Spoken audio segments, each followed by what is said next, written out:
I want to welcome everyone to our presentation on the evidence of the flood in the days of Noah.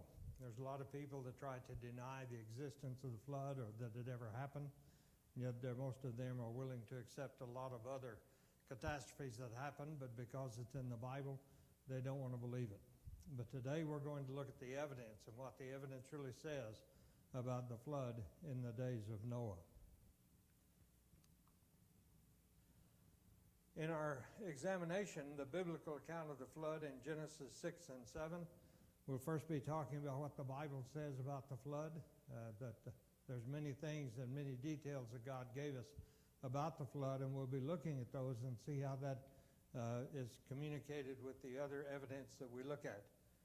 We'll be looking at the fact that God gave a warning to the people about the flood. Noah's family and animals were shut in the ark, and they were saved in the ark.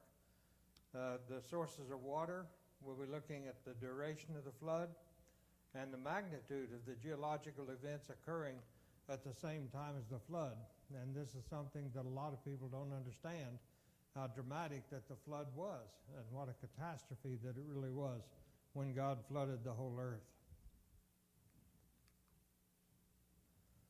God gave man a warning of the flood. By Noah preaching righteousness, the commandments of God, the people were warned of the pending flood for 120 years while Noah was building the ark in accordance with the instructions of God, during which time the souls in bondage to sin could have repented and received God's grace as Noah did.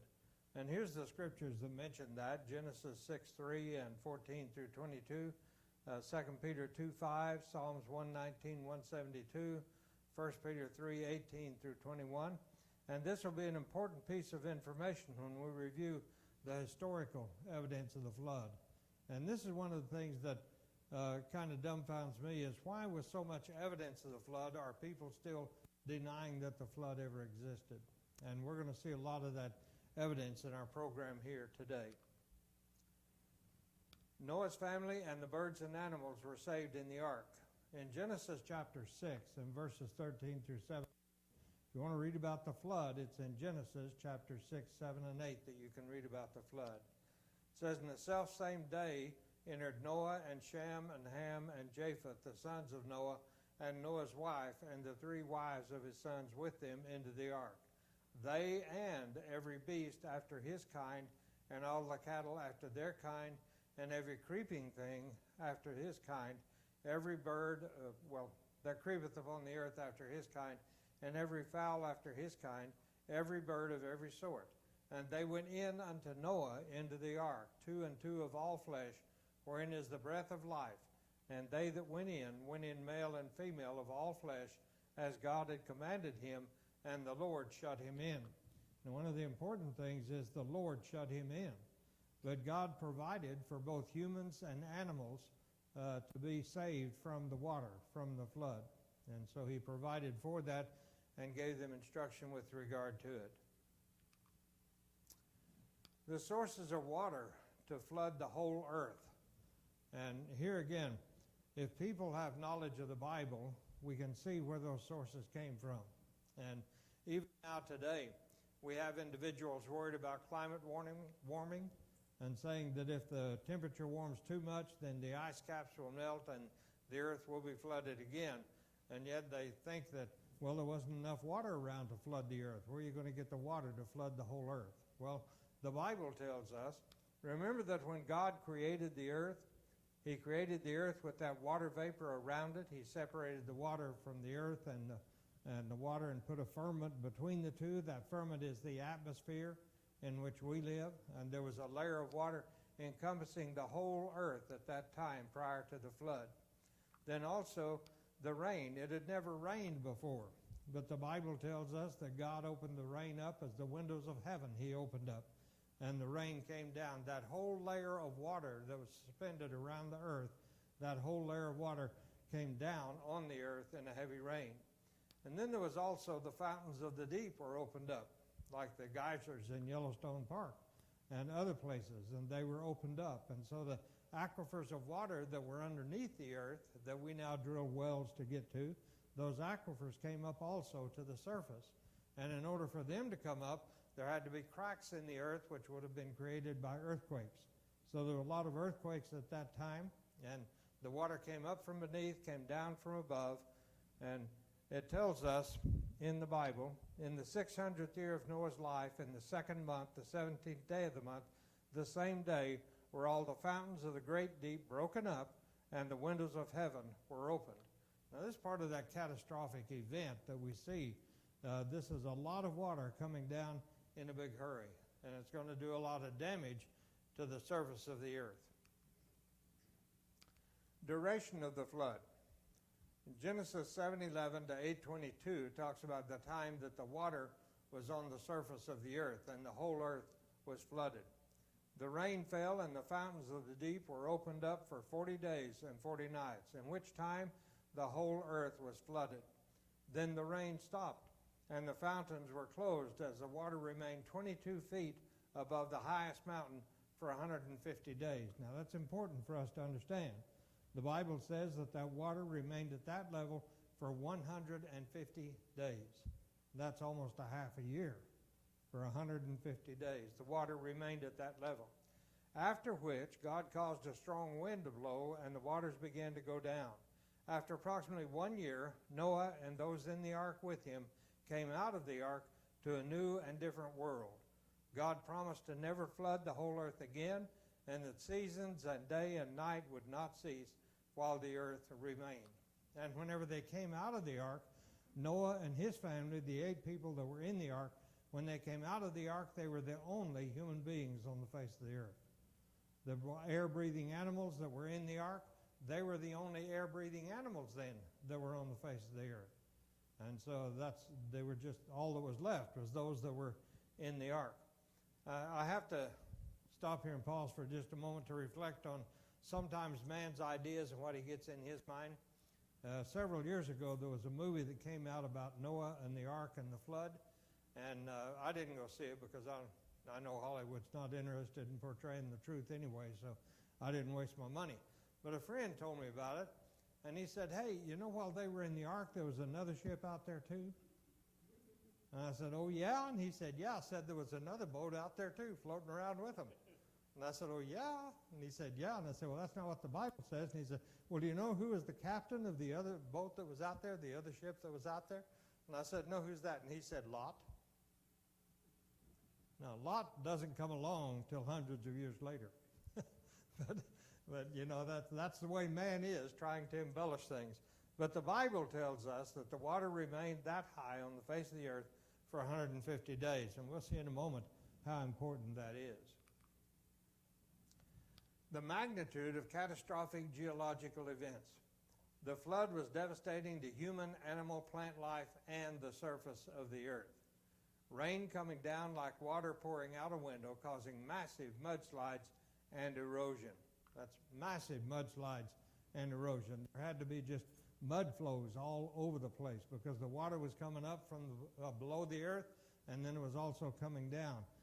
Such a rain as has never happened on the face of the earth before, or will happen again, because God promised not to not to flood the earth. Fountains of the deep were opened up as the surface parted to let the underground aquifers come to the surface, and geysers spewing steam and water from the underground pools near the molten lava. For 40 days and nights, the water was rising at the rate of 30 feet per hour to a depth of over 29,000 feet above sea level. It was 15 cubits above the highest mountain. That means it was about 22 feet above the highest mountain. So it would have been almost 29,000 feet that the water would have been that deep above sea level, what is now sea level. New canyons and rivers were being formed, and we'll talk about that a little bit more too, because the crevices that opened up where the water came up from underneath, that'd be a new canyon. And it'd be formed as the water came up, and then when the water began to recede, it would cause erosion and more of that. The face of the earth was drastically changed as the polar ice caps were frozen in a matter of days, and the earth was no longer protected by the layer of water above the firmament, changing the landscape, particularly the growth of plant life.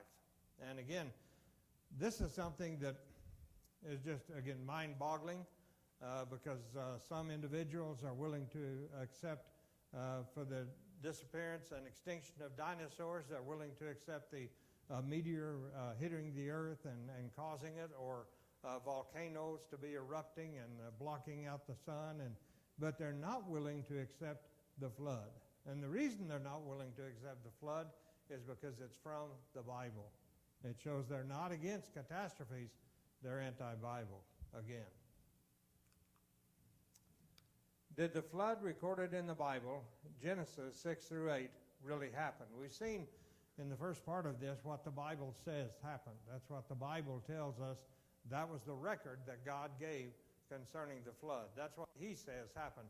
What does the evidence say?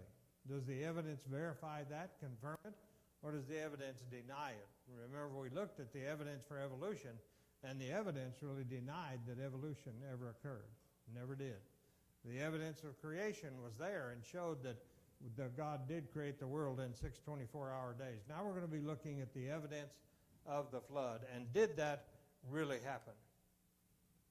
What does the evidence say? Remember, we talked about how important evidence is and how we believe in China because of all of the evidence, even though most of us haven't been there. Let's investigate the following areas and the evidence provided in those areas. Let's look at the historical evidence, including the Bible, including the biblical evidence, because we're going to look and see the Bible is historically accurate. We're going to look at fossils and dinosaurs. Is there any evidence there in the fossils and dinosaurs that the earth was really flooded at one time? Geological evidence. We'll be looking at the layers of sediment all over the face of the earth. Modern evidence of the power of a catastrophic eruption and flood. People do not understand the power of water. That's why we have so many individuals drown in the Kern River every year. They just don't understand the power of water, the weight of water when it gets moving, the force that it has. And so we'll be looking at that. The evidence is why we believe there is a China, and if we show evidence for this and for the flood, then it should help us also to believe the flood. The historical evidence of a universal flood.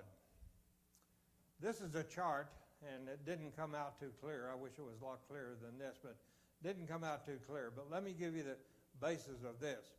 On 6 of the 7 continents in the world today, there is history of a flood by the people. There are myths that are told and stories that are told about a great flood by the indigent people there, the people that live there now. The first one is under the G here, is God was the source or the cause of the flood. It had a divine cause. It was from divine. And all 35 of these religions, if you will, or these people that have these myths about it, all 35 of them agree that it was divine. Then we go to the W, which is there was a warning given. There was a warning given. So God did give a warning. We read about that in the Bible. These individuals also, in all of these different 35 different things, well, 17 of them taught that there was a warning given. And so then humans were saved in the flood. That's the H. All of them talked about, 35 of them talked about humans being saved in the flood. And all of their stories about a universal flood, they all talked about these things. Historical documentation from people who are unrelated, don't speak the same language in different nations, different countries, and different islands. And then also animals were saved. That's the A going down there. And that's 24 of them, of those legends, had animals were saved in it. And then also a vessel. They were all saved in a vessel. A vessel was used in order to save them, and that's the 32 on the end of them. The total occurrences out of 35. And I made a mistake there. There is, the D is divine origin, and that's 35 of them said that. So, but you can see the historical evidence is there. And then look at this map. See those stars? All of those stars represent people that have a legend about a universal flood. Now that's historical documentation. In ancient writings, ancient books, ancient myths, ancient legends, people all talk about a flood. And you can see for all of them to do it, it's not just an isolated flood. It's something that happened universally all over the world. And so we have historical documentation for the flood happening by the legends and myths of men, along with the truth of the Bible. Is the Bible historically accurate then? Can we trust the accuracy of the Bible whenever we look at it to see the history and the mentions concerning the flood and how it historically documents that the flood really did happen? Well, there's one great proof of historical accuracy. Those of us who believe God and believe in the Bible, we believe it's historically accurate because we believe in verbal inspiration. But here's evidence for individuals who may not accept that revelation or that inspiration. There was a Hittite nation mentioned in the Bible. It's mentioned 48 times from Genesis to Ezekiel. The Hittite nation was mentioned. However, there was no record anywhere ever found in our recent history of the Hittite nation. And so people begin to say that, well, the Bible is not accurate because it talks about a Hittite nation a lot, and there's no evidence that there ever was a Hittite nation, and they would use that to complain about the Bible. But then, in 1906, an archaeologist named Hugo Winkler excavated a site in Bogazkoy, Turkey, and found artifacts including over 10,000 clay tablets verifying the existence of a thriving people, the Hittites. They were a thriving people, they were educated, they had their own language, and so that shows that the Bible is historically accurate. That's proof of the historical accuracy of the Bible. And then we see, based on that also, the Bible references to the universal flood in the days of Noah. And this is not all of them, but this is some of the Bible references that are made to the flood. Actually, is the recording of the flood in Genesis 6 to 10. It was actually recorded and written by Moses. He wrote it. God gave him the words, and he wrote it 800 years after the flood. The book of Genesis was written 800 years after the flood. That's historical documentation in the Bible. And then in 1 Chronicles 1:4, Ezra refers to the flood 1,800 years after the flood actually took place. And then Isaiah 54:9, Isaiah refers to the flood 1,650 years after it actually took place. Ezekiel refers to the flood in two different places, 1,750 years after the flood happened. Again, historical evidence of the flood. Matthew, in the words of Jesus Christ himself referred to the flood in the days of Noah in Matthew 24:37 through 38. And all New Testament references, these last three that we're looking at here, all New Testament references are 2,400 years after the flood, and yet they're still talking about it by inspiration of the Holy Spirit. Paul in Hebrews 11:7 talks about the flood. Peter in 1 Peter 3:20 and 2 Peter 2:5 also mentions the flood in the days of Noah. So we have Bible references to the universal flood in the days of Noah. And since the Bible is historically accurate, that's historical evidence. So from the point of history, we have the evidence that is posed there. Historical evidence says yes to the Bible account of the flood. All around the world, there are accounts of a universal flood where some humans and animals were saved in a vessel. 35 different accounts around the entire globe, including 6 continents and several isolated islands. The Bible references to Noah and the flood from 800 to 24 years after the flood occurred also give us historical documentation that the flood really did happen. Okay, do we find evidence in fossils and dinosaurs supporting the flood in the days of Noah? This is one of the things, again, that so many times it appears to be very obvious that that is true, but people still are willing to deny it or put it on something else or try to explain it another way. And remember when we talked about evolution, that's what they were really trying to do. They were really trying to come up with another explanation of where man came from and how he got here, because they didn't want to believe the Bible. Let's investigate a frozen woolly mammoth, a sinkhole in Siberian tundra, and a fossilized dinosaur skeleton in Montana to see the evidence of a catastrophic universal flood causing all of these phenomena to really happen. Evidence from the frozen woolly mammoth, and we talked about this earlier in the process in some of the other presentations we made. But this animal that was found, and this is a picture of the animal with the supposed scientists examining the animal and coming to their conclusions that they came to. And so we need to look at this. This animal had to be frozen very quickly, a matter of hours or very few days, to retain such detail in skin, fur, and even the contents of its stomach that contained undigested vegetation. It had to be frozen very quickly, a matter of hours or very few days. How could that have happened? Well, remember, before the flood, the earth was encircled with that layer of water, and so the whole earth was a greenhouse effect. And whenever that layer of water came down in 40 days, then the polar ice caps formed. In a matter of days, the polar ice caps began to form because there was no longer that greenhouse effect. How did this vegetarian mammal with a huge appetite live in such an area with so little vegetation to sustain its life? In fact, it didn't. There was vegetation there to sustain its life. How did its body remain intact in the presence of carnivorous animals, cave lions also found frozen in the same general area? So how did that happen, that its body was not devoured and scattered by the animals if it died a natural death? All of those are indicating something happened, that it was frozen very quickly, a matter of hours or very few days, for the skin, fur, and even the contents of its stomach that contained undigested vegetation. The biblical account of the catastrophic flood in the days of Noah answers all details and questions concerning that. All of them are answered by the flood, not by man, not by a theory. Before the flood, the earth was encased in a layer of water, creating a greenhouse effect even over the north and south poles, thus providing plenty of vegetation for food to sustain animals like the mammoth living near the North Pole. Genesis chapter 1 and verses 6 through 8.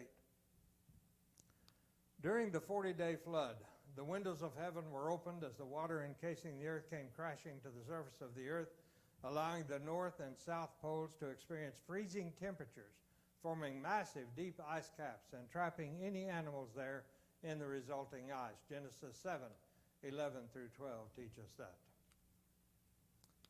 Other evidence of vegetation existing near the North and South Poles. And here, again, it's so obvious that this is proof that at one time there was a layer of water encasing the whole earth. And at one time the whole earth was like a greenhouse, because there's lots of evidence of vegetation near the North and South Poles. This massive sinkhole in Siberian tundra shows a very thick layer of decomposing vegetation called tundra that may have produced the methane gas suspected of causing this sinkhole. Tundra extends around the globe near the North Pole. And in this, that's a thick layer there that we see of, as it says, decomposing vegetation. There's that much vegetation. How much would it take for it to form a layer like that? Certainly enough to support the mammoth that was there while it was there. But then also, one of the things that this shows is that this had to be frozen right away also. The South Pole was thought for a long time to never have supported any major vegetation. But note the following excerpt from CNN, a reporter, Ashley Strickland, on April 1st of 2020. Says, when dinosaurs roamed the earth 90 million years ago, that's their calculation, the planet was much warmer, including Antarctica at the South Pole. But in a surprising twist, researchers have discovered evidence that Antarctica also supported a swampy rainforest at the time, according to a new study in 2020. This is where the people that oppose the flood and creation, they don't realize that their theories are ever changing. They're changing all of the time. But the Bible account of creation and the flood hasn't changed. Not one bit. Truth doesn't change. Truth doesn't have to be adjusted for new discoveries. But the theories of man, the ideas and the lies of man, do have to be adjusted. Dinosaur fossils yield evidence supporting the universal flood in the days of Noah. This is a T-Rex fossil found in the Hill Creek Formation in Montana, and we showed this picture earlier also. And you can see the individuals there busy working at uncovering this dinosaur fossil. And it is intact from the tip of its tail all the way to its nose. It's intact. Its legs are there. The ribs are there. All of those bones are there intact. And they say, geologists claim formation that is found in is 300 feet thick and formed over 2 million years. I just have to pause and tell you this. Thursday night at the Kern County Mineral Society meeting, had a young man just graduated from CSUB with a degree in geology, and he made a presentation there about his field trip.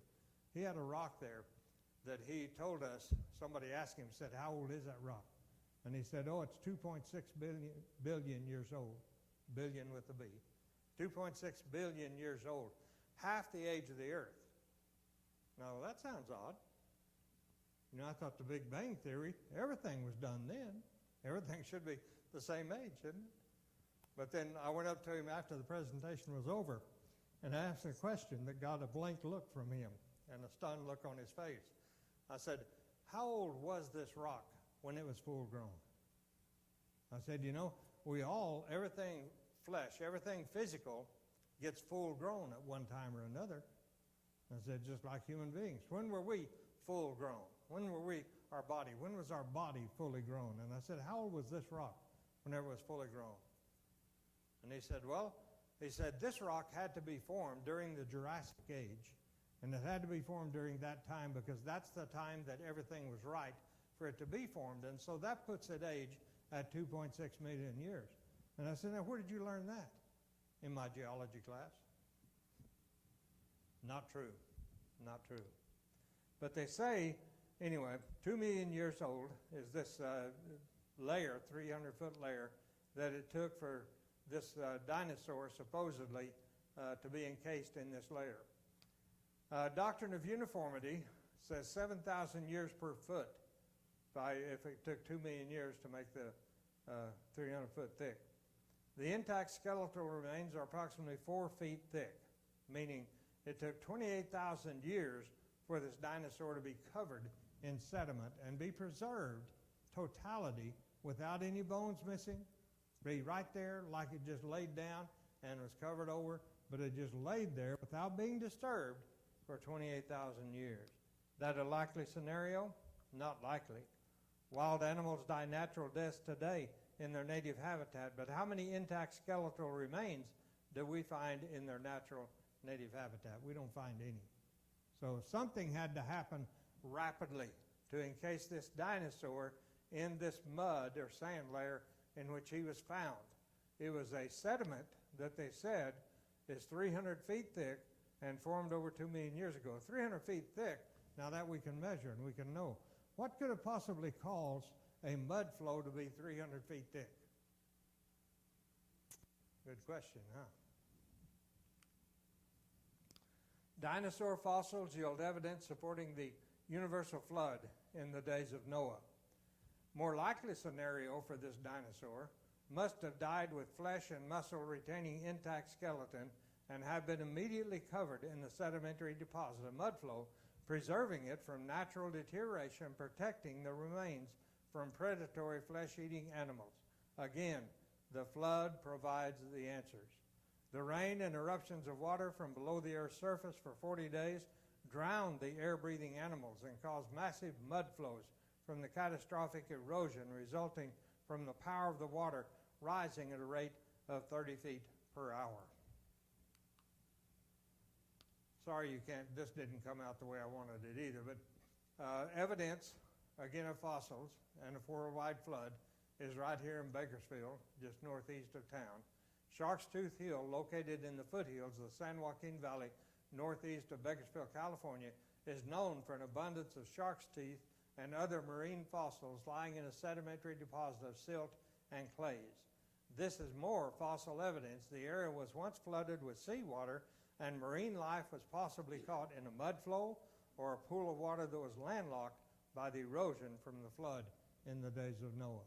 But you can go right out here by Hart Park and see where they've dug those little, you can see a line where they've dug along. That's the layer where the shark's teeth are. If you look up to the hill and see that line that they've cut across it. Fossil evidence proves the coexistence of man and dinosaurs, which evolutionists deny. But the Bible doesn't deny. The Bible says that's true. Man and dinosaurs did coexist at the same time. And this is one of the things that amazes me, is that in all of the scientific books in schools, you will never read about this. It's not there. Why not? Why don't they show the evidence? Why don't they show the truth? Because this is valid. This really exists. This Alvis Delk print of a dinosaur footprint intruding into a human footprint found in Texas provide positive evidence of the coexistence of man and dinosaurs. Here you have the dinosaur footprint, and here you have the human footprint and part of that dinosaur footprint. Now, I heard one theory espoused on this, said the dinosaur footprint was made first, and said then man came along millions of years later and made the human footprint. Well, that can't be true, because in order for a human to make that footprint like that, that would have to be mud. That wasn't stone. If that was stone, there wouldn't be any footprint there. But it still had to be wet, as it was when the dinosaur went through it and left his footprint. Still had to be wet for the human to leave his footprint there also.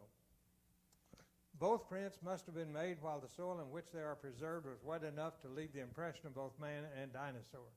More evidence that dinosaurs roamed the earth at the time of the flood and became extinct shortly thereafter due to a loss of habitat resulting from the change in the face of the earth. Fossil and dinosaur evidence say yes to the catastrophic universal flood in the days of Noah. Intact skeletal remains of animals frozen in ice and covered in sedimentary deposits support the Bible account of the catastrophic universal flood in the days of Noah. Fossilized footprints of dinosaur with human footprint proving coexistence of man and dinosaurs provides more evidence supporting the biblical account of the catastrophic universal flood in the days of Noah. Marine life fossils existing in various sedimentary deposits at different elevations all over the earth support the biblical account of the catastrophic universal flood in the days of Noah. So the fossil evidence does prove the flood. Does the geological evidence support the biblical account of the flood in the days of Noah? And let's examine the evidence in the following areas. First of all, the age and formation of rocks and petrification, the layers of sedimentary deposits containing marine fossils, and then we'll also look at modern-day evidence of local catastrophic events. The age and formation of rocks and petrification. First, a brief review of some information from Evolution in the Evidence in our previous presentation that we made. The half-life of carbon, experimentally and by explanation, we know that was all false, and it is inaccurate because it was based on the wrong assumption, on an assumption they knew was wrong, but they had to make that assumption. Remember, I showed you in that presentation that I can run a mile and set a record.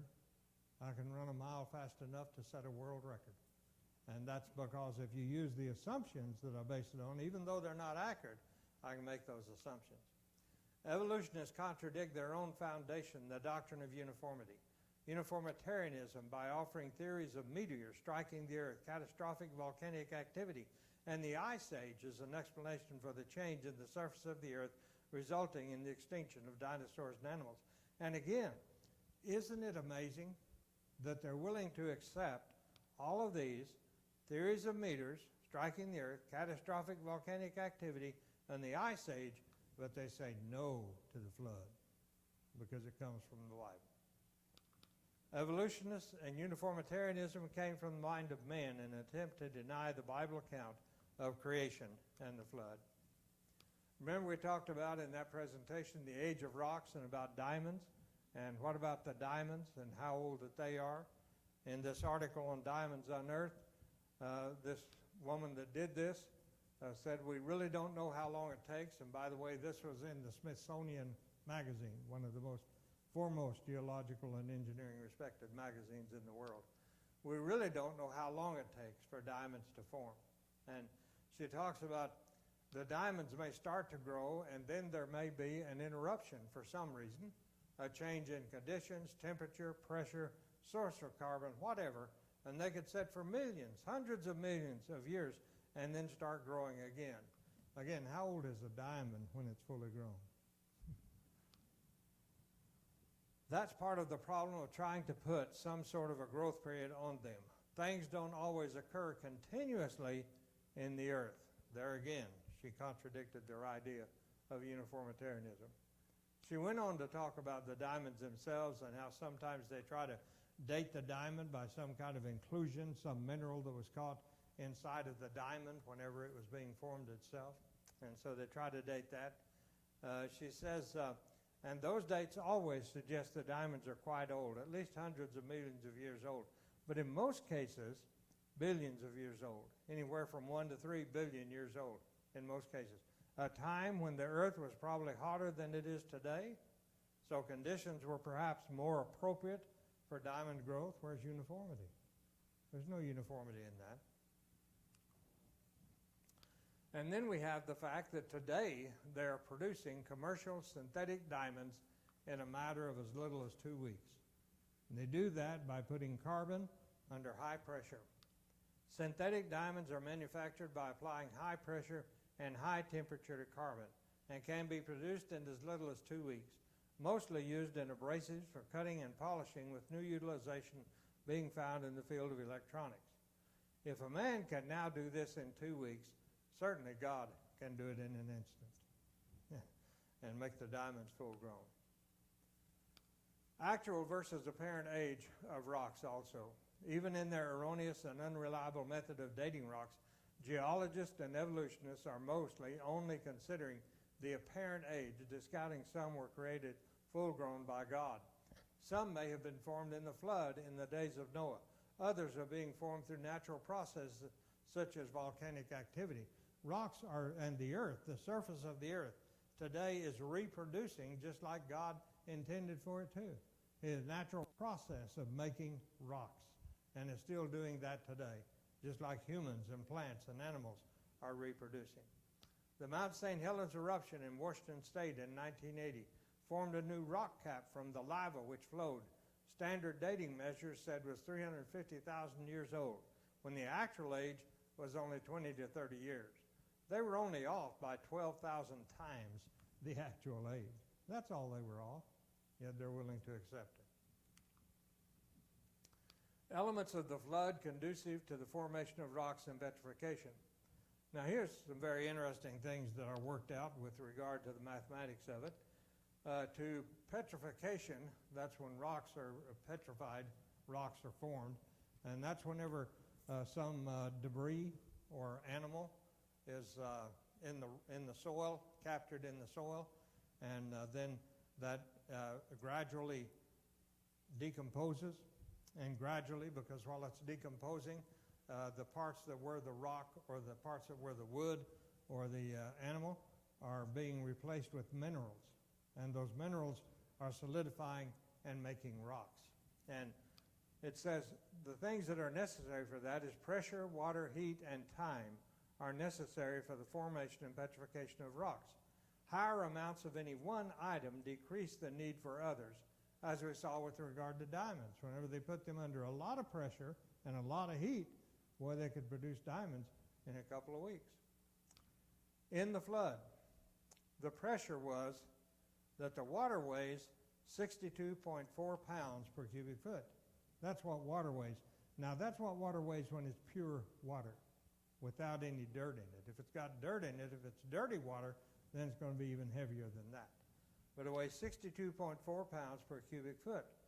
And the water was about 29,000 feet deep at sea level. So 29,000 times 62.4 meant at the time of the flood, the height of the flood, when it remained there for 150 days, for 150 days, the surface of the sea level, the surface was under the pressure of 1,812,500 pounds per square foot. That's a lot of pressure. And so it could be that a lot of things, as far as petrification goes, it could be a lot of the things that were petrified were petrified during the flood, when the water was on the face of the earth for 150 days, almost a half a year. It was under all of this pressure. Well, did it have the other elements? Was there water there? It was the flood. I mean, yeah, there was water there, and lots of it. Heat. There was also heat there from geothermal geysers releasing subsurface water was plentiful. The abundance of these three items for 150 days would dramatically reduce the time needed for the formation and petrification of rocks. And so rocks could be formed and petrified a lot quicker than they are being done today during the flood when that pressure was evident. Take, for example, consider the petrified forest in the Arizona desert. I want to tell you, Tom and I had a chance to go through there in October. If you ever have a chance to go through there, stop by and look. It's amazing. It is amazing. You have these huge petrified logs, some of them 4 or 5 feet in diameter, some of them over 100 feet long. These trees.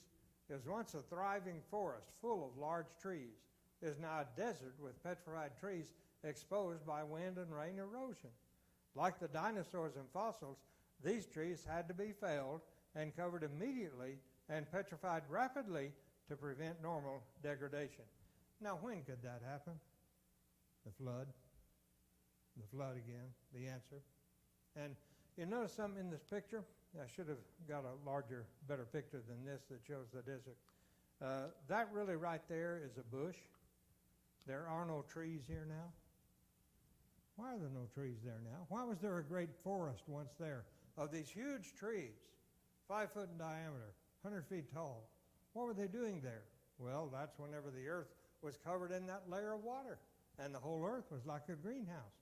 And so, sure, there's dinosaur fossils here and near here. And so, why? Because they had the vegetation then. Until the flood, they had the vegetation. Investigating the layers of sedimentary deposits all over the face of the earth.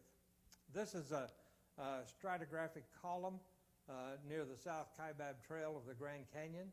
This is the different layers that they've labeled and aged in the Grand Canyon. Each one of them, they say that by the process of uniformitarianism, these were all laid down, starting with the oldest one down here on the bottom, and then it went up and then up, and this one came in a lot later. This is the young one, the Kaibab Formation. That's the young one that they say, only 200 million years old, so they say.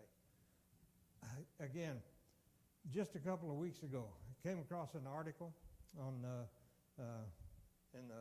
internet, and it said that there was a geologist who went down in the canyon on a field trip, and he found a rock that had fallen off the edge of the canyon, and he found in that rock, or on that rock, he found a footprint of a dinosaur, fossilized footprint of a dinosaur.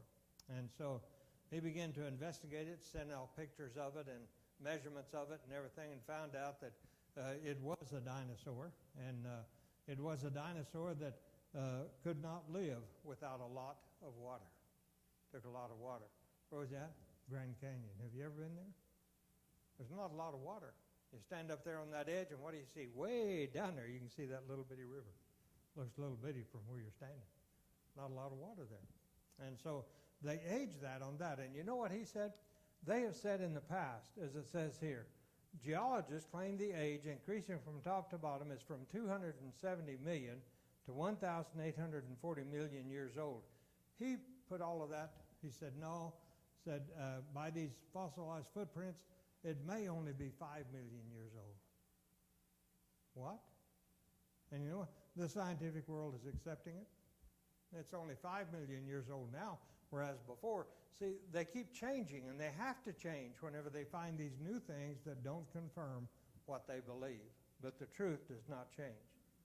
The variation in thicknesses and materials in each layer defy the doctrine of uniformitarianism. The marine deposits in each layer support the universal flood in the days of Noah. And all of these have the marine deposits in each one of those layers. Also, layers of sedimentary deposits on the face of the earth. Sedimentary rock layers found all over the face of the earth, including high mountain ranges of the Himalayas, Rockies, and Andes, are evidence of a universal flood that covered the entire Earth's surface. Most of these rock layers also contain marine fossils found thousands of feet above the present sea level. So all of this is more evidence of the catastrophic universal flood in the days of Noah. And so it's important again that we look at the evidence and that we're willing to say, well, the evidence is there or it's not there. Modern evidence of the power of a catastrophic flood. Now, we talked about the flood in the days of Noah, how the water was rising at the rate of 30 feet per hour. And that's, all over the face of the earth, it was doing that. Well, we have a Mount St. Helens eruption in 1980. One lava flow became hot mud, flowed from the melted snow, capping the mountain, crossing the Toutle River. This picture of the Toutle River as it is now. That flow carved a 17-mile-long series of canyons as deep as 140 feet in just a few days. And it did that, and this was a localized event. This is not a universal event. Think about what it would be if that had been happening all over the world at the same time. This is just a localized event. And so it carved a 17-mile-long series of canyons as deep as 140 feet in just a few days. The Toutle River, they now call it, because of this, they call it the Little Grand Canyon. A geologist looking at this would say, that little river right there, that's the river right there, if you can make it out, that little river right there, they would say caused all of this erosion that we see on the sides here, and it took it millions of years to do that. But what actually happened? Just in a week or so. It all happened then. Does the evidence we examine support the biblical account of the flood in the days of Noah? Remember the pictures and the evidence that we looked at? Legends of 35 native people all across the face of the earth of a universal flood of divine origin in which some people and animals were saved in a vessel. That's historical evidence. References from the Bible in the historically accurate Bible from 800 to 2400 years after the flood. They refer back to the flood. Does the historical evidence support the biblical account of the universal catastrophic flood in the days of Noah? Yes, it does. Yes, it does. It supports it. We have evidence that it supports it. Does the evidence from fossils and dinosaurs support the universal catastrophic flood in the days of Noah? Again, do full-body fossils of animals frozen or covered in massive mud flows at or immediately after death to preserve their remains intact? Thick layers of degrading vegetation found near the south and north poles?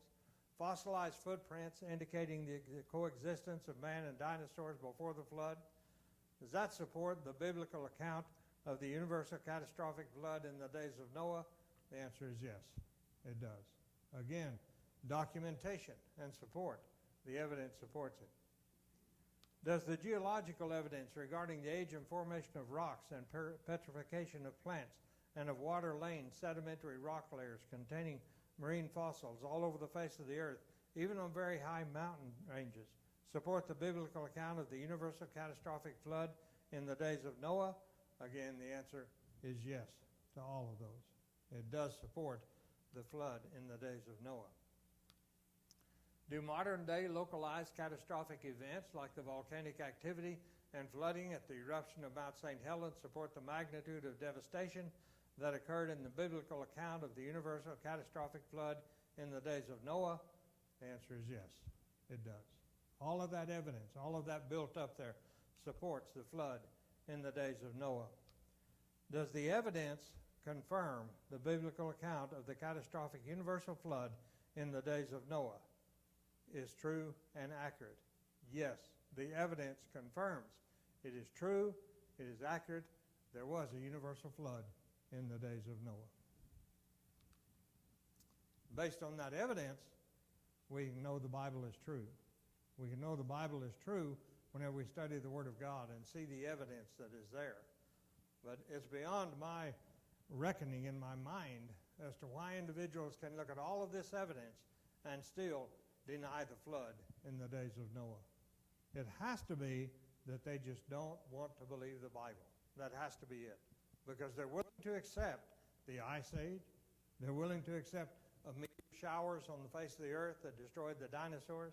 They're willing to accept the volcanoes erupted and spewed gas and sand and dirt into the air and hid the sun, and that caused the dinosaurs.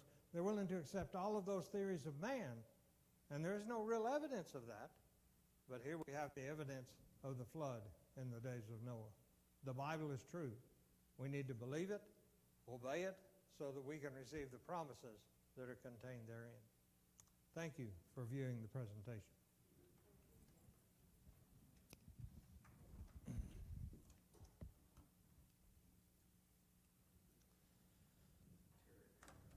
Yeah.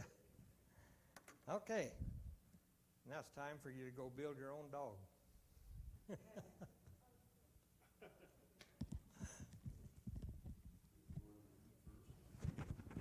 It doesn't matter, whichever one they want.